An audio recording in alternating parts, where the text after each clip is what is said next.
Um, so real quick, I just want to talk about something that many people might not expect from me or from this setting. We're all here to learn.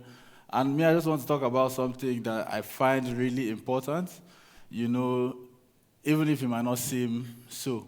I think to me it's one of the important things that you need to imbibe and incorporate if you want to succeed in this business. And it's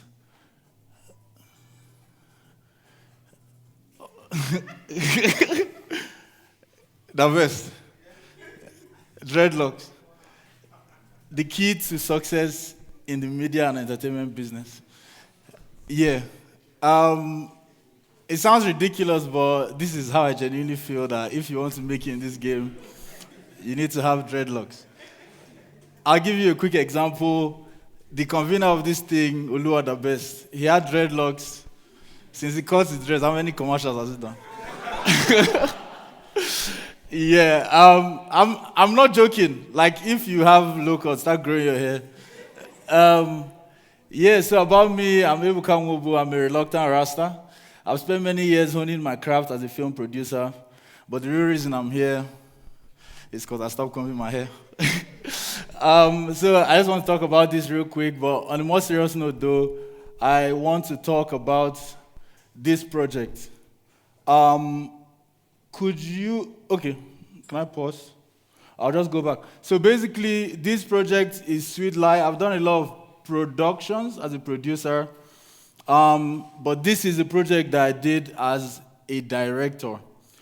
So it's not one of my most popular projects, but I like it a lot because it represents a lot of my creative ethos. So that's why I want to speak about that one. It's called Sweet Lie. Can I have audio on that? So when I go next, they can just see a trailer of it.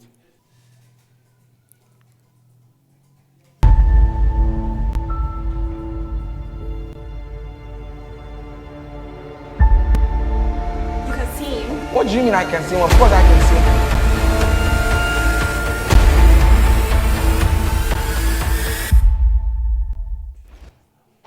So that's the trailer for Sweet Lie. It's a music video and a short film that I did for an artist called November. Oh shit, I thought this was going to be clearer. So basically, I just want to take you guys through, just run you through the brief and then the execution of this project. And if this was clearer, you would see the WhatsApp message that I got,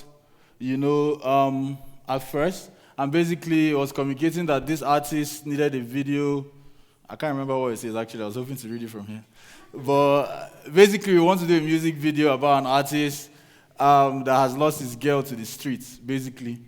The song is called Sweet Lie, inspired by the artist's old heartbreak, and blah, blah, blah, blah, blah. I mean, I can make this available so you can read it because I can't even see what's there. So the next thing I want to speak about is my creative approach to this brief.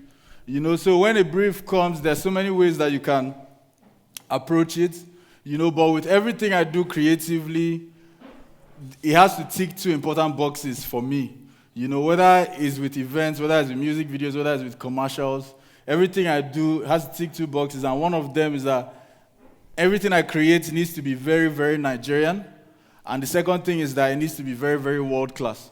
And on the very, very Nigerian side, for this project specifically, I can say it was inspired by Nollywood, so like Nollywood inspiration and then Hollywood execution. So this is basically what I think. Whether I live up to that mark is for you to decide, but this is how I approach every project that I do. So I would like to employ tropes and story themes, familiar to a Nigerian audience, and then employ tricks and techniques that are used by Western filmmakers. So I feel like if I'm able to incorporate these two things in any project that I do, then I'll make something that is uniquely and authentically African, but at the same time is up to a global standard. So I feel like if you look at the people making it in music, like the Thames, the Remas, the Wizkids, they're doing so well on the world stage because they're bringing something that's unique to the world stage, and they're doing that by embracing their Nigerianness, but they're packaging it in a way that, in terms of quality, is not less than what the American artists are doing. So this is basically how I approach everything I do. And for this one, I'm just going to show some slides of the treatment that I made for this. And basically, my vision for Sweet Lies is a modern cinematic exploration of the classic Nigerian love charm trope. My village elder has never said that. I was just trying to lumber them. Exploring this concept will exaggerate one's tendency to overlook warning signs when blinded by love or jazz. But when the scales fall off November's eyes and he sees his lover for who she really is, will he accept the bitter truth, or are her sweet lies just too alluring? So basically, the song is called Sweet Lies, and they need a video or a short film about a guy that's been lied to. So I'm just thinking to myself, what's the best way that I can interpret this idea of a sweet lie? And then I said, you know what, let's do a love jazz story, like a juju story where the girl has him under a spell, so to speak. So she's lying to him, but he doesn't realize that she's lying to him, and she's employing juju to do this. So in painting this two-set portrait of love, we'll juxtapose picturesque cinematic compositions with editing, sound design, with the aim of immersing the viewer into November's world.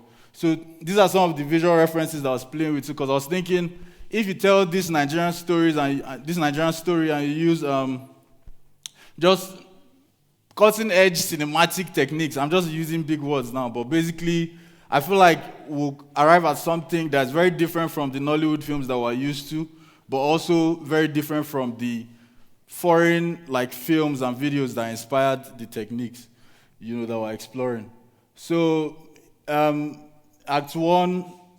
So I don't know. I don't need to read all of this, but I'm just trying to show you what the treatment kind of looks like. But basically, the film opens with loving moments of the artist and his girlfriend. We rest on him performing the song melancholically, and then we cut to the story. He walks into the living room with flowers, balloons, gifts. It's her birthday. She's on the couch with her bestie. She hugs him, and then she leads him into the room, for some birthday, that thing.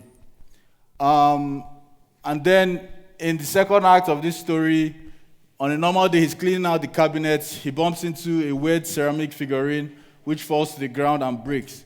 As this figurine breaks, he sets into he's woozy. He sits down, he gets a rush of flashbacks of him and Desi. But in these flashbacks, things appear different than he remembers them.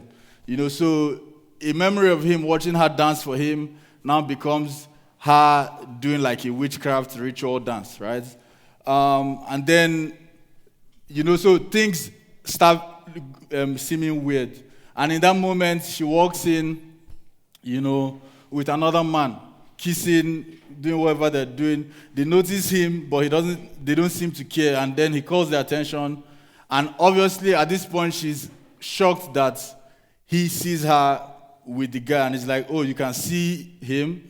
So, when you watch the video, you understand. But basically, here I'm just playing with the fact that before now, all of these things were happening, but because of the love jazz, he couldn't tell that all these things were happening. And then the Act 3, Sweet Lie, he's furious, he feels betrayed, there's a big fight, the pain is too much to bear.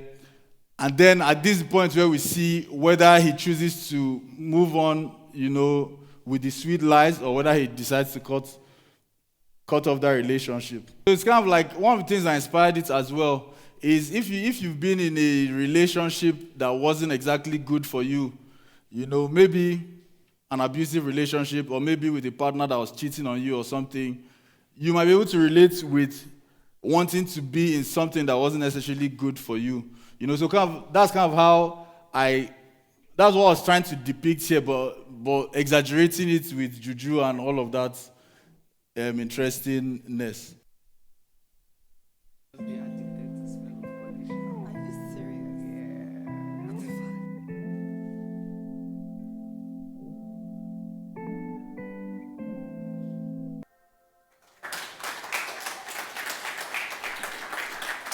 Thank you.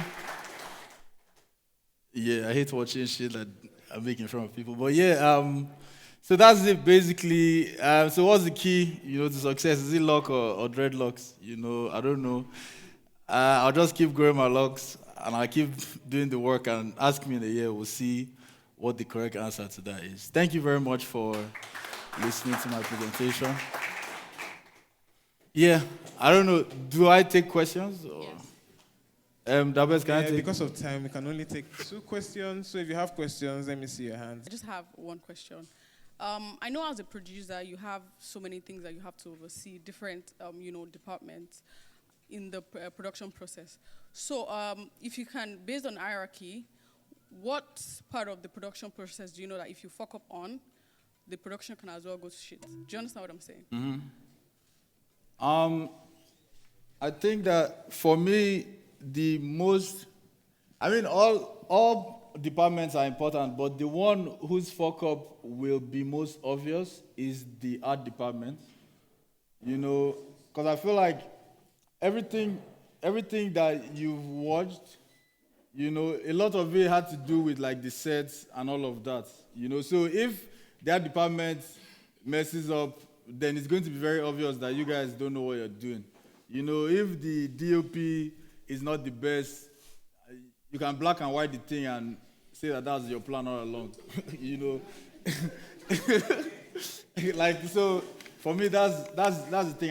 And unfortunately, that's the department that we tend to have most of like the problems with. A lot of people here will tell you, our departments, they show us pepper for this country.